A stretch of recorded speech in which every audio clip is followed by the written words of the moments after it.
సత్యనారాయణ స్వామి వ్రతాలు చేయడంలో ఒక పొరపాటు చేస్తూ ఉంటారు. సత్యనారాయణ స్వామి వారి వ్రతంలో ప్రధానమైన అంగం ఏమిటో తెలుసా అండి? మంటపదానం చేసేయాలి. మొట్టమొదట స్కాందంలో ఒక కండిషన్ ఉంది. మీ శక్తికి లోటు చెయ్యకుండా మీరు సువర్ణమూర్తిని కానీ రాగి కానీ ఏదో ఒకటి పెట్టాలి.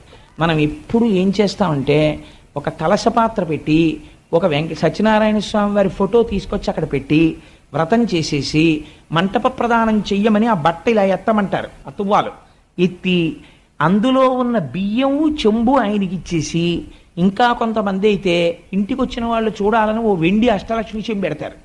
పెట్టి తువ్వాలు బియ్యం ఆయనకి ఇచ్చేస్తారు, అష్టలక్ష్మి చెంబు వీళ్ళు ఇంట్లో పెట్టేసుకుంటారు ఆ పూజ చేసిన మూర్తిని.